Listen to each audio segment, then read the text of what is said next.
Monsieur le Président, mes chers collègues,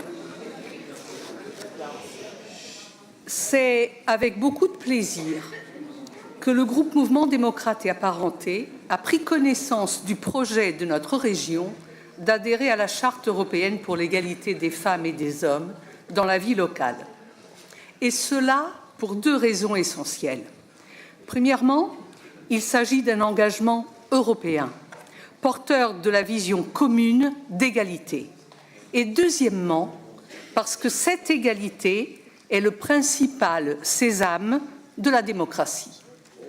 Le principe de l'égalité entre les femmes et les hommes fonde le socle de la laïcité et on peut aisément mesurer le niveau de démocratie d'un pays à la manière qu'il a de traiter les femmes. À l'heure où soufflent en Europe, mais aussi en France, des vents mauvais qui tendent à fragiliser les acquis des droits des femmes, notre devoir d'élus responsables est de consolider les digues pour empêcher leur effondrement. Une coquille s'est glissée dans l'intitulé de cette délibération et je demande, Monsieur le Président, qu'il y soit porté correction. Il ne s'agit pas uniquement de l'égalité professionnelle, mais bien de l'égalité des femmes et des hommes dans tous les aspects de la vie locale, politique, économique, sociale et culturelle.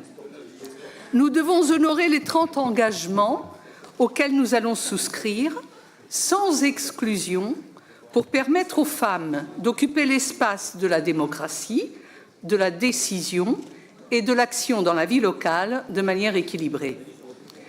Pour notre collectivité, le véritable travail débutera demain. Nous devons reconsidérer nos dispositifs, nos subventions aux associations, nos marchés publics, en intégrant dans le cahier des charges la dimension de l'égalité femmes-hommes avec l'exigence de critères d'évaluation de nos politiques publiques genrées.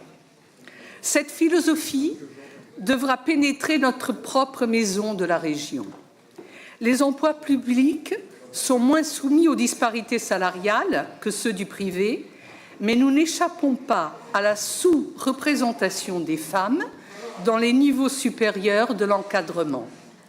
Nous devons regarder dans nos rangs d'élus, car l'inégalité y règne, quel est le ratio femmes-hommes dans les présidences de groupe.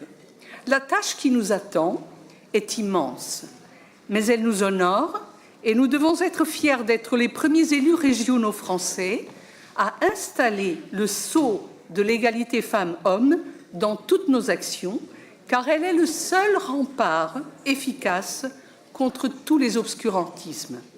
Vous pourrez compter, Monsieur le Président, sur la vigilance exigeante des élus MoDem quant à la mise en œuvre de ce bel engagement. Je vous remercie. Merci, Madame.